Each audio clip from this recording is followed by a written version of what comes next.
Bonjour à tous, bienvenue dans ce nouveau podcast Parlons Football et aujourd'hui on va parler un petit peu du Bayern Munich. Donc si jamais vous aimez ce genre de contenu football, n'hésitez pas à vous abonner, à liker le podcast et à le partager, ça me soutient énormément.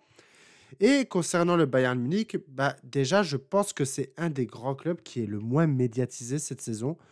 En tout cas, moi je vois assez peu de choses passer sur eux, sur les réseaux, etc. Et pourtant il y a beaucoup de choses à dire. Déjà, la semaine dernière, ils ont éliminé le Celtic Glasgow en Ligue des Champions sur le tour de barrage. Le fait que déjà le Bayern soit en barrage, c'est quelque chose qui, je trouve, est passé un peu trop sous la trappe. Mais bon, ils se sont qualifiés du coup, oui, mais pas sans difficulté. Victoire 2-1 à l'extérieur, match nul 1-1 à l'Allianz Arena. Et surtout, sur la première rencontre, je trouve que c'est une victoire qui est assez heureuse pour le Bayern Munich. Ils ont eu vraiment du mal à se montrer réellement dangereux, malgré la possession qui était avantageuse. Ils ont eu du mal déjà à s'approcher de la surface de réparation adverse et surtout à se montrer dangereux dans cette zone-là, tout simplement. Et c'est pour ça que je trouve que c'est une victoire qui est assez heureuse parce qu'ils n'ont pas eu un volume d'occasions monstre. Mais par contre, ce qu'on ne peut pas leur reprocher, c'est qu'ils ont su être efficaces sur cette partie. Ils ont eu peu d'occasions, mais leurs occasions, à chaque fois, ils ont su les mettre au fond. Mais c'est une chose qu'ils n'ont pas su faire ni contre le Bayer Leverkusen, le match suivant, du coup, ni au match retour contre le Celtic. Et une statistique qui est quand même assez parlante contre les Leverkusen, c'est que à la mi-temps, ils sont à 0 tir. Et le Bayern Munich, qui sont quand même habitués à nous montrer des festivals offensifs chaque week-end, les voir à 0 tir contre une équipe en Bundesliga, j'avoue que c'est assez troublant. Surtout que le Bayern Leverkusen, c'est la seule grosse équipe qu'il y a en Bundesliga cette saison. Avec le Bayern, il y a vraiment le top 2 et le reste en dessous. Donc, c'est assez surprenant. Bon, si on peut pas quand même mettre un peu de positif, c'est que je trouve déjà dans le contenu avec Vincent Kompany, c'est déjà beaucoup mieux que ce que c'était avec Thomas Tuchel. Je trouve qu'il y a plus d'identité, il y a plus d'envie de jouer vers l'avant, il y a moins de contrôle. Mais c'est ce qui fait aussi que le Bayern Munich se montre très irrégulier en fait d'un match à l'autre. Surtout dans les gros matchs. Si on fait un petit listing là des gros matchs que le Bayern Munich ont eu, il y a très peu de bons résultats. C'est match nul contre le Bayern Leverkusen en championnat. C'est défaite 3-0 en Ligue des Champions contre le Feyenoord, qui d'ailleurs s'est aussi qualifié en Ligue des Champions contre le Milan AC. Victoire 1-0 contre le PSG, certes, mais en étant quand même nettement inférieur dans le contenu du jeu. Une défaite 1-0 en Coupe d'Allemagne contre les Leverkusen encore. Donc, je trouve que le Bayern montre en fait beaucoup de difficultés et beaucoup de limites dans le jeu et dans les résultats quand il s'agit des gros matchs en jeu. Mais qu'est-ce qui peut expliquer tout ça? Déjà, ils ont beaucoup de difficultés défensives. Si on peut un petit peu parler des statistiques, ils sous-performent énormément leur expected goals against en Bundesliga. Donc, pour ceux qui ne savent pas ce que c'est, les expected goals against, pardon, ce sont les buts que l'équipe, selon les statistiques, est censée encaisser. Une équipe qui va sous-performer cette statistique, elle va encaisser plus de buts que ce qu'elle devrait. Donc là, c'est ce qui se passe avec le Bayern Munich. En Bundesliga, on est à 14 XGA, donc expected goals against. Donc, ils sont censés, sur le papier, tout simplement encaisser 14 buts. Dans la réalité des choses, ils en encaissent 19. Et c'est la même chose en Ligue des Champions. Ils sont censés, sur le papier, en encaisser 8. Ils en encaissent 12. Et c'est ce qui fait aussi que derrière, ils sont obligés d'aller en barrage pour se qualifier pour les huitièmes de finale.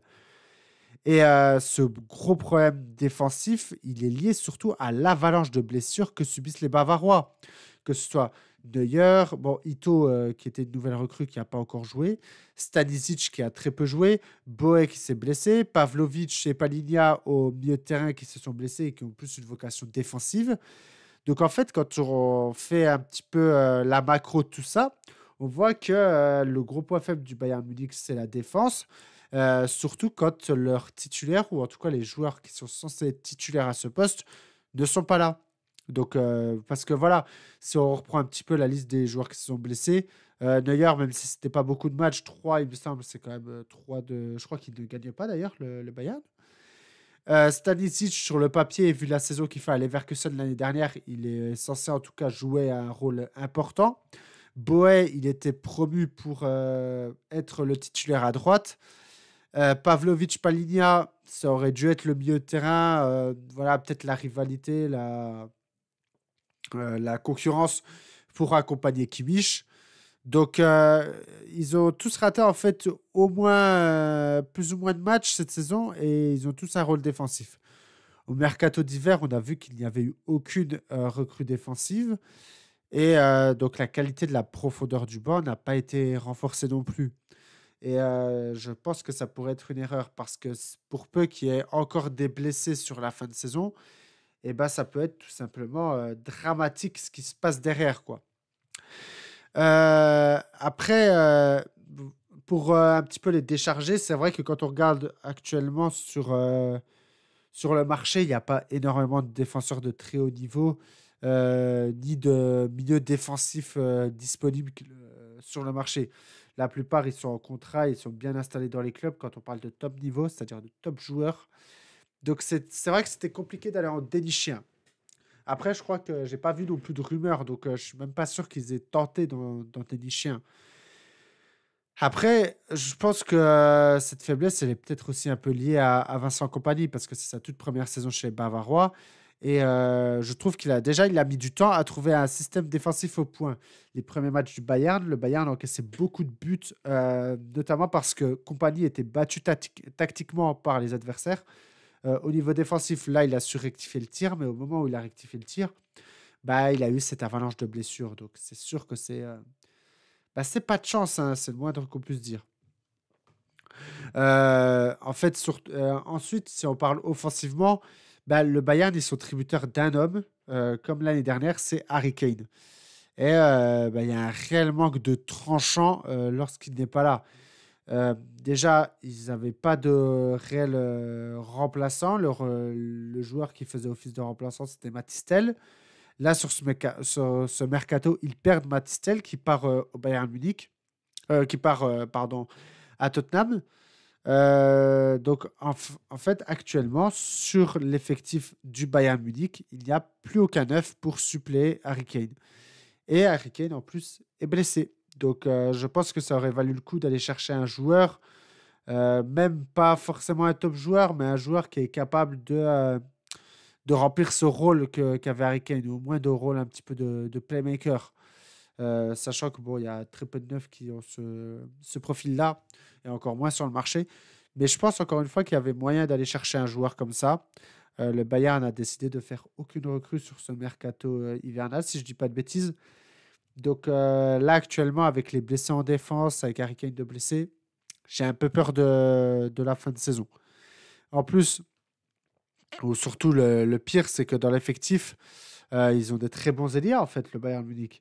Mais ils n'ont aucun ailier qui a vraiment ce profil de buteur. Aucun ailier, quand je parle de profil de buteur, je parle d'un mec comme, je sais pas, vous prenez Mohamed Salah à Liverpool, vous prenez Mbappé, Vinicius, Dembélé maintenant. C'est tous des ailiers qui ont des profils de buteurs, qui sont capables de marquer beaucoup de buts. Même Marcus Thuram, du coup, qui a été repositionné, si on prend l'Inter Milan, pardon. Donc, c'est tous des joueurs qui peuvent marquer beaucoup de buts. Et le Bayern, ils ont des très bons joueurs d'impact, ils ont des très bons joueurs de duel, mais ils ont peu de joueurs qui sont capables de marquer des buts. Et c'est vrai que quand on regarde la possession moyenne du Bayern, qui est déjà un peu plus faible que l'année dernière, mais en tout cas, la possession moyenne, le nombre d'attaques dangereuses en moyenne, on se dit que il manque en fait d'autres joueurs pour marquer des buts que Harry Kane.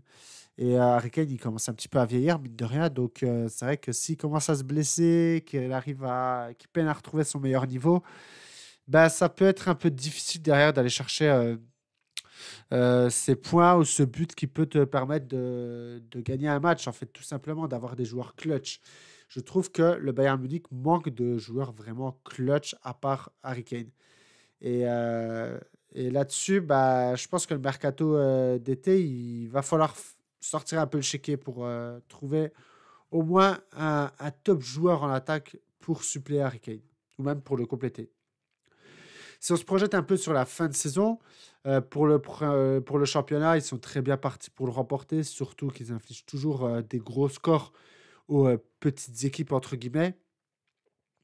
Malgré bah, justement, ils n'ont pas perdu contre Leverkusen. Et pour moi, c'était surtout ça qui allait jouer sur mon pronostic pour la fin de saison. Ils ont fait match nul 0-0. Donc, moi, j'estime que le Bayern, en tout cas, sont capables d'aller chercher, d'aller chercher le trophée. Pour la Ligue des Champions, par contre, je ne mettrai pas le Bayern dans les gros favoris. Si, pour vous expliquer un petit peu mon schéma de pensée, je dirais que si on classe par tiers, S tiers, A tiers, B tiers, etc., je mettrais le Bayern Munich dans le A tiers. Dans le S tiers, je mettrais des équipes comme bah, le Real, Liverpool, le Barça. Pour moi, c'est trois tops équipes de cette Ligue des Champions cette saison. Et je mettrais le Bayern Munich dans le A tiers. Je les mettrais en compagnie sûrement de l'Atlético Madrid, du PSG, de l'Inter. Pour moi, c'est trois équipes qui se valent. Et ouais, je mettrais très certainement ces trois équipes sur le même rang. Et peut-être même que le Bayern ne serait pas la meilleure équipe de ces quatre-là. Donc, j'ai assez peur parce que je pense que demain, il y a un Bayern Liverpool, un Bayern Barça ou un Bayern Real. Je ne vois pas vraiment le Bayern se qualifier dans aucun de ces trois-là, de ces trois matchs-là. Même si demain, il y a un Bayern PSG, je ne vois pas le Bayern réellement favori. Donc, pour moi, voilà, ils ne sont pas ultra favoris dans cette Ligue des Champions, le Bayern Munich. Mais il y a quand même possibilité qu'ils le fassent parce qu'ils ont quand même un effectif qui est bien supérieur à la moyenne. Ils ont quand même des top joueurs. Mais il manque de joueurs clutch. Et sans ça, j'ai du mal à voir le Bayern bah, gagner la Ligue des Champions. Et en fait, surtout, je pense que les faiblesses défensives qu'on a parlé, les carences défensives qu'on a parlé juste avant, ça pardonnera pas face à des ailiers qui sont ultra en forme, notamment bah, Mbappé, Yamal, Salah, Dembélé. Voilà, c'est des joueurs qui, je pense, si demain ils affrontent le Bayern, pourront faire des très gros matchs parce qu'il y a très peu de répondants défensifs derrière. En tout cas, voilà tout ce que j'avais à dire sur la saison du Bayern. N'hésitez pas à me dire, vous, ce que vous en pensez en commentaire, à vous abonner et à liker le podcast si vous aimez ce type de contenu de football. En tout cas, je vous souhaite à tous une très belle journée et on se retrouve très vite pour plus de sujets de football. Bye tout le monde.